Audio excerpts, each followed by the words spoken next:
Why does it look to me like you're doing audio? No, is it audio? It's real.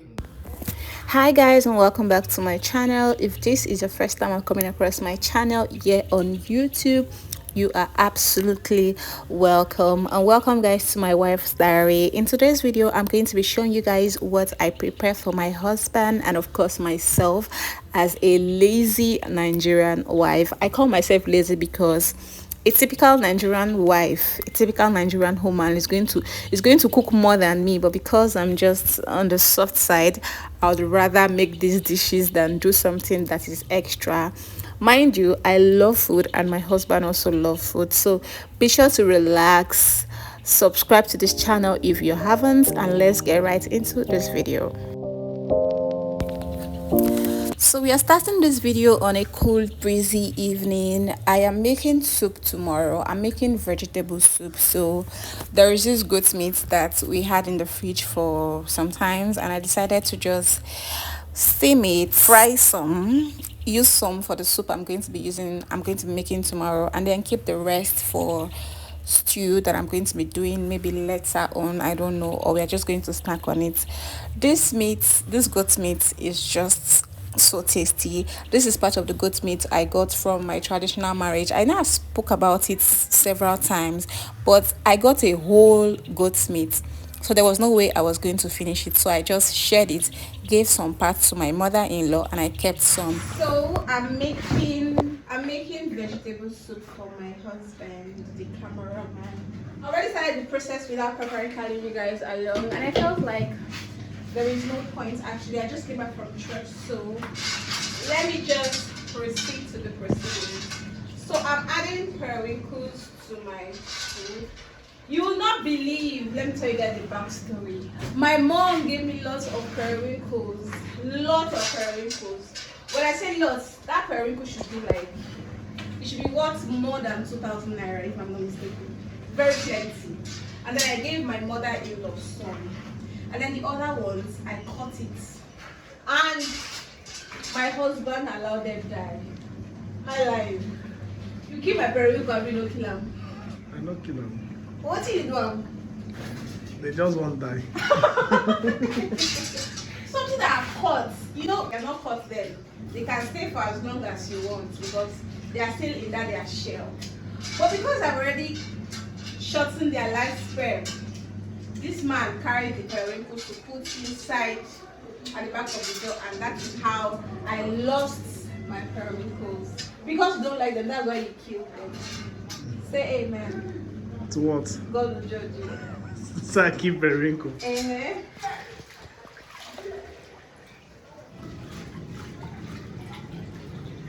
This is a lot of soup, and I just pray that the good Lord is going to allow this light stay for my fridge to get cold. Also, don't be that your man, your boy in the shop. Okay, so I'm going to cover it now and allow it cook for at least 3 to 4 minutes, and see you guys later. After I was done with the soup, I decided to make eba. Eba is gari. Gari is, oh my god, gari is eba. From gari, we have eba. Here in Nigeria, we have this cassava flakes that we make. When you add hot water, it becomes eba, and this is the same thing that when you add cold water, you get that your delicious gari that people drink. So on this day, we didn't actually have fufu. On a normal day, I would eat my soup. I would pair my soup with fufu, but there was no fufu, so we had to just do this gari.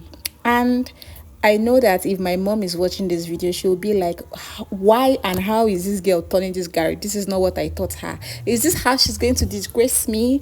But hello, mommy, just calm down. There is always a new way. So this is just me trying to turn the gari. For some reasons, okay. Can you see that I have actually switched things? I have actually switched things up. I am tip soft eba, so I decided to add more water into this gari because I just noticed that it was not going to be as soft as I wanted. But most people like their eba soft, and one thing I like about this gari is that you can never go wrong with it. Anyhow you do it, anybody can actually do it. A small child, an adult, anybody can actually do it, and it won't go wrong. All you have to do is add water. If it is too strong, you add water. If it is not too strong, then you let it be. Actually, we ate that food and that was it for that day. The next day, we made breakfast, and for breakfast, I was thinking of making, I don't know if it is French toast or what is it. Aisha started off by slicing my onion, my pepper, and I broke in 3 eggs. My husband doesn't like to eat egg as much, but I am more of a it doesn't really matter person. So on this day, I actually had to force him to eat this particular food because he was almost not going to eat it. He was actually running late for work, but I had to beg him to wait while I made sure that I prepared what he was going to eat before going to work that day. So we had this chocolate and milk bread that I saw somewhere and I got it because I just liked how it was looking. I am not a bread person. The only time I can eat bread is when the bread is toasted. So if the bread is not toasted, I cannot eat. Like you see the way this bread is now, I cannot eat this bread for anything. I can, not like I can't, but it is not going to be delicious. I'm just going to eat it because I just want to eat it because I'm hungry.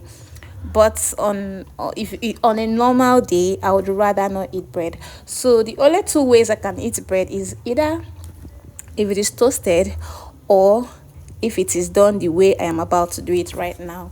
So what you're seeing me do is actually sectioning the bread to make sure that I have the small shapes, and then I added in my 3 crown meal. Before I say 3 crown, I added in my 3 crown milk. It's been long I actually saw that milk, but when I saw it, I was actually very happy. My husband was like, what are you doing? Just bring this thing and let me eat and go. And I'm like, no, no, no, you have to wait. So when I saw that the consistency was not the one, like it was not giving me what I want, I added more milk and I stirred it, and I just dipped my bread into my mixture and then placed it on my frying pan. I did the same for the rest of the bread, and that was how I just marinated my bread into my egg, or marinated my egg into my bread. Anyhow, you guys know what I'm talking about. I just dipped it, baptized it, and that was pretty much it. After that was done, I took it to the fire and made sure that it was frying.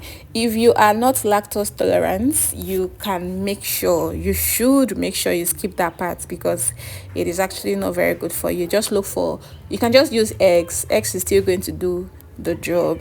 So this is the result of me steaming it up. And if you want to do this thing, make sure that your fire, the gas or whatever it is you're using, is on low heat. We want the steam to be touching the bread. We are not cooking anything here. We are basically just heating it up. So we want just the heat and not like the flames or whatsoever. We don't want it to be burnt, even though I burnt my own. Please do not burn your own. So that was how I just did the whole thing. And after that, I did the second batch, and I did the third batch. The portion of bread I cut was actually very much, which I regretted because, as I said earlier, we are not really bread people, but because this was actually very special, we finished it. You can see the loaf of bread on this other, like this other part of my hand, this right hand, sorry, my left hand. You can see that it is very plenty. Well, this is the one I gave to my husband, and of course, this is audio. This is just because I want to show you guys the finished look. After he's done with this one, he's going to take another portion, of course. So I served him, and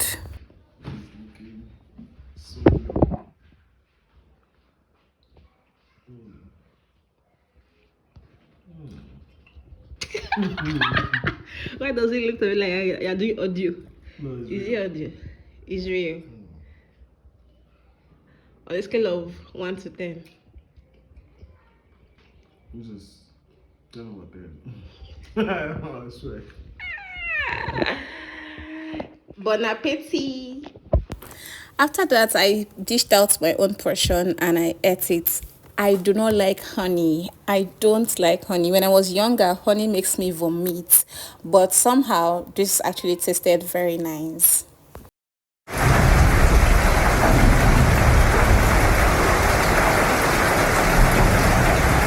The next day was so calm, considering the fact that the weather was gloomy and very cloudy. I was just thinking to myself, what are we going to eat? What do we eat? I had in mind to do pepper soup, but I didn't know what we were going to be pairing that with. In Nigeria here, we just have, it is almost as if we have limited food. If you're not eating rice, you're eating gari. If you're not eating gari, you're eating beans. If you're not eating beans, you're eating spaghetti. So I was just thinking, what am I going to eat? What am I going to pair this pepper soup with? So I just said, I beg, get as I could do. Let me just make rice. So I went to the market, got some things I needed to get, like the chicken, and then I came back home and I started the process. Cooking is always very fun for me. I don't know, but I really enjoy it. I don't know. I don't know how to explain it. I don't know how to explain it to people that don't like to cook, but it is just so therapeutic for me. And I like to do it, especially when I want to just clear my head and my thoughts. I just do it and I observe that it just garnishes my thoughts and makes me relax. So I washed my chicken, made sure it was clean. I did that again and again. It is a repeated process. So I washed it and I just prepared the meal. At this point, I think I should just add a very calm music just so you enjoy the video properly.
had it been my husband just met me and then I made the soup for him, you would have concluded that I did not know how to cook because I can explain.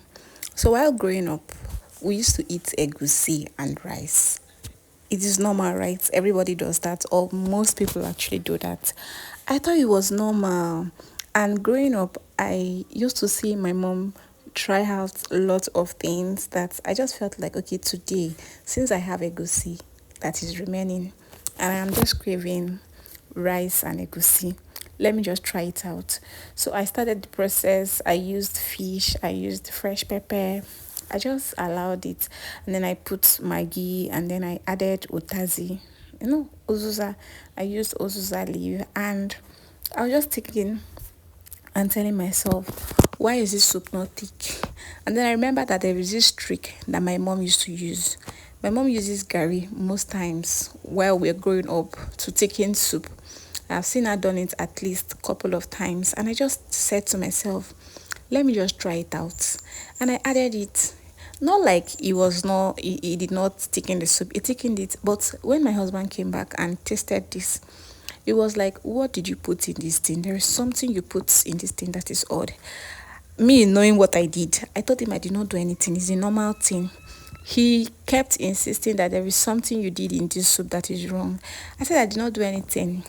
Then later I told him that okay, I added Gary to make it thick. And he was like, I don't understand. How would you do that? Who does that? He actually said it does not taste as sharp as egusi is supposed to taste. So I was like, sorry, yo. So that was how I just knew that he did not like it, and I'm not going to be trying out that method anymore. So please don't ever add egusi, don't ever add gari to your egusi, even though you want to thicken it or anything. Look at how it was looking. It was looking really sumptuous, really delicious. It was nice. It tasted well. It's just that it didn't go well with him because he hadn't eaten something like that before. Let's move over to the next day.